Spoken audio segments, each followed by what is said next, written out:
All right, during what was a contentious appearance on Meet the Press yesterday, Senator Marco Rubio of Florida and Kristen Welker, they sparred over the results of this coming November's election and the potential results.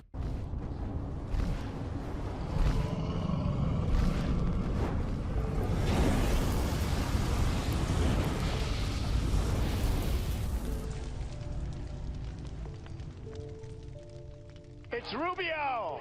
Florida Republican Senator Marco Rubio. Senator Rubio, welcome back to Meet the Press. Thank you.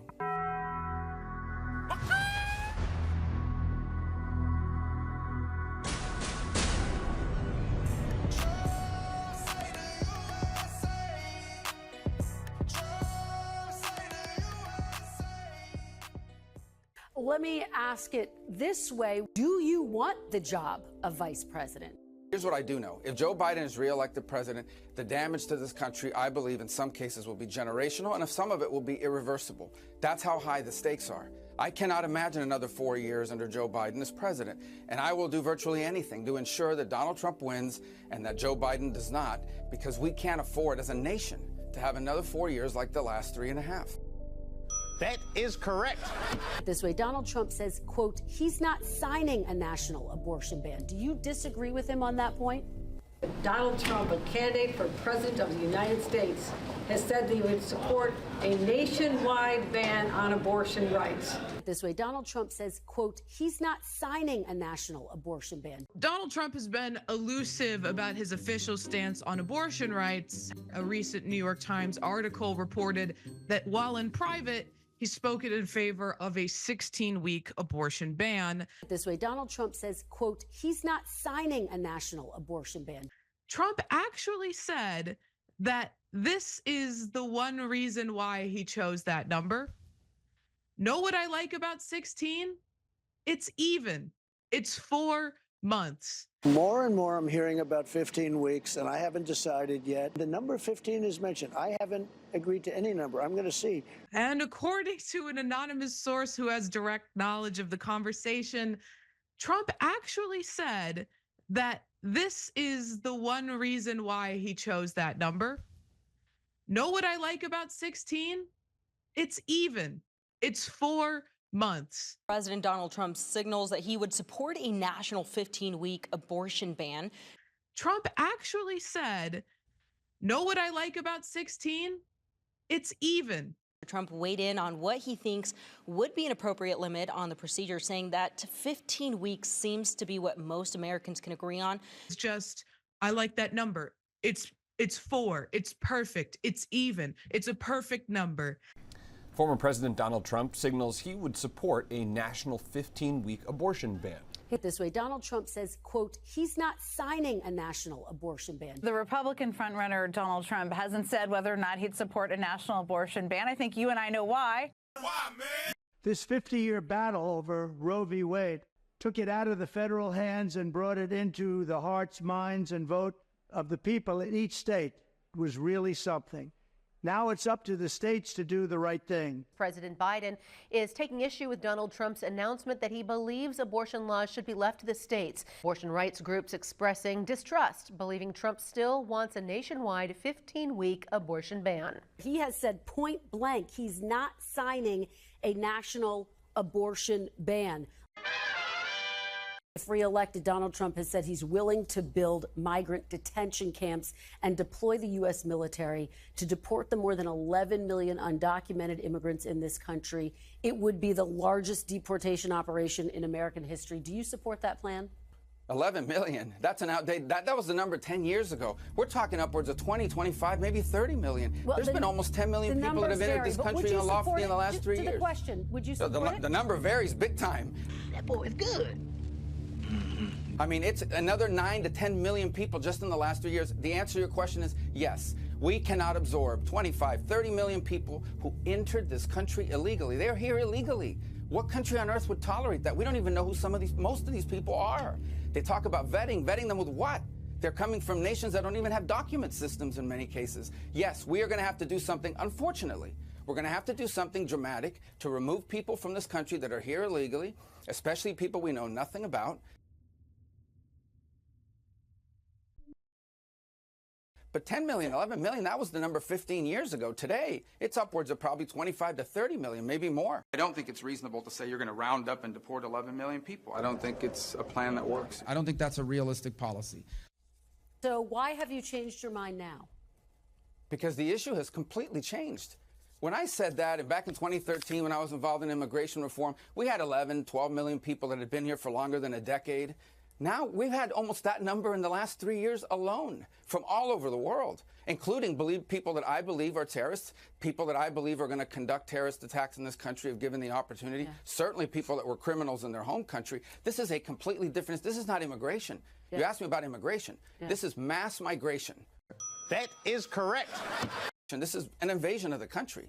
And it needs to be dealt with dramatically. And by the way, I'm not a big poll follower, but polls show most Americans agree with us on this. And of course, that was an issue under former President Trump as well. There was just a bipartisan proposal that was put on the table that would put more funding into border enforcement as well as limiting asylum. Republicans walked away from that. Move on to my next question. Well, no, we can't move on because that's not what that bill did. Nice try, sweetie, but I've done this dance before. That bill also created asylum officers who right on the border will be able to give people asylum. And you give someone asylum right on the border without any appeal, no judge, nothing, just an asylum officer, they are on a path to citizenship. That's why I oppose that bill. The Senate came up with a deal that some veteran senators was the best deal they'd seen to secure the border. It didn't even include demands by Democrats for a path to citizenship. And you give someone asylum right on the border without any appeal, no judge, nothing, just an asylum officer, they are on a path to citizenship. How can you make that argument when you oppose that and when Republicans oppose that in the House? Oh, it's very easy because it was a terrible deal. That bill would have codified all the actions of Joe Biden when he became president. That's why I oppose that bill. Your fellow Republicans said it was the best deal that they had seen in a long, long time. But Senator, which fellow Republican? Senator Lindsey Graham. Which fellow Republican said that? Senator Lindsey Graham. Just okay, well then I disagree with Lindsey if that's what he said. Under the Biden administration, the asylum system has become a joke. I will not help you train Taiwan or Israel until we secure a border that's been obliterated. And Senator James Lankford, of course, negotiated. But let me look forward. Will you accept the election results of 2024, no matter what happens, Senator? No matter what happens? No, if it's an unfair election, I think it's going to be contested by either side. Senator, no matter who wins. I think you're asking the wrong person. The Democrats are the ones that have opposed every Republican victory since 2000.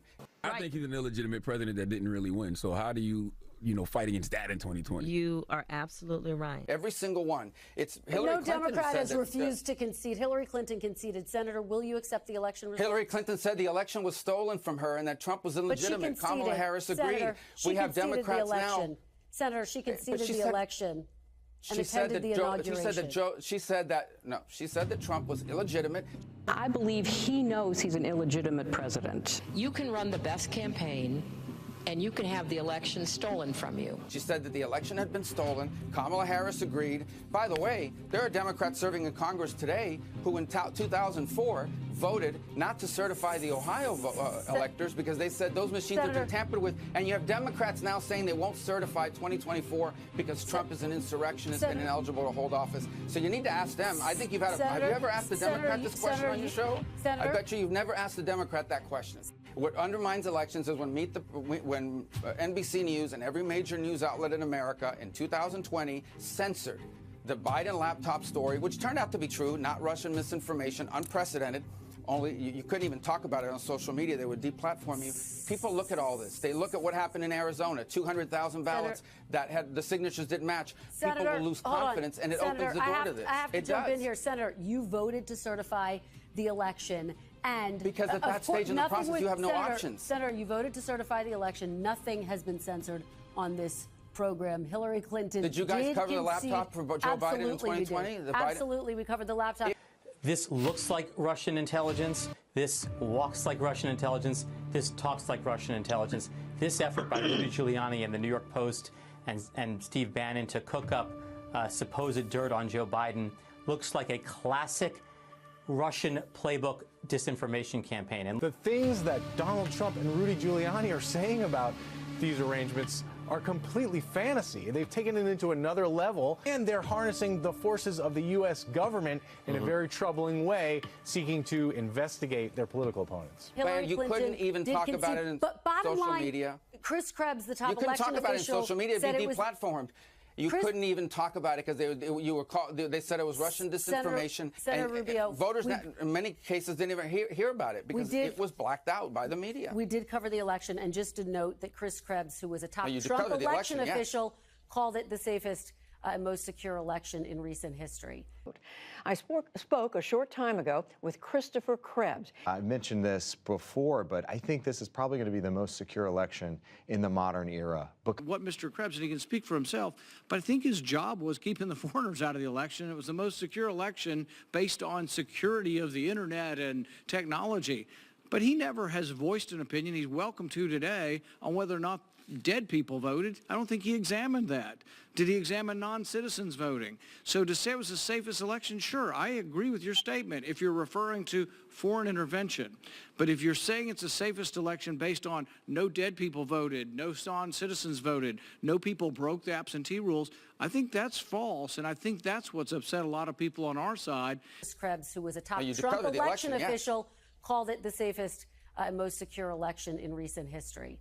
They're taking your statement to mean, oh, well, there was no problem in the elections. I don't think you examined any of the problems that we've heard here. So really, you're just referring to something differently is the way I look at it. Senator Rubio, this we is are not about out of safe time. Of course we are, but I'm telling you that if it's unfair, we are going to do the same thing Democrats do. We're going to use lawyers to go to court and point out the fact that states are not following their own election laws. But the Democrats, hopefully we'll have a fair election, all of those and it'll cases, be unquestioned. Senator, all those cases were brought to court cases and lost, and there was no proof that there was any widespread fraud, as you know. Fact checkers, please have at it. If you remember, the Republicans did file many lawsuits in 2020 challenging the election results. Most of these lawsuits were thrown out based on a legal concept called latches. This concept says that if Republicans had concerns about the election process, they should have filed a lawsuit before the election. So even though there was evidence of wrongdoing, the court never even heard the evidence. As you know. They just threw the case out. The reason this happened was because this was an easy way for spineless judges to weasel out of making a decision. As you know. No judge wants the spotlight of being the person to overthrow an election. So all the judges got together and just said, latches, latches, latches. And they threw everything out. They're not going to be able to do that again in 2024. To court cases and lost, and there was no proof that there was any widespread fraud, as you know. But I appreciate... I never used the word widespread fraud. I'm sorry. All right, Senator Rubio, thank you very much. I appreciate your time this morning. I am your voice. They should be the ones that are asked. I believe, if I'm not mistaken, I would say 12, maybe 13 Democrats have appeared on Meet the Press in the last year under this host. Not a single one of them has been asked the question of whether they will accept the election if Trump wins, no matter what. They were never asked that question. They have challenged, they have disputed the credibility and the legitimacy of every Republican presidential win since 2000. That is correct.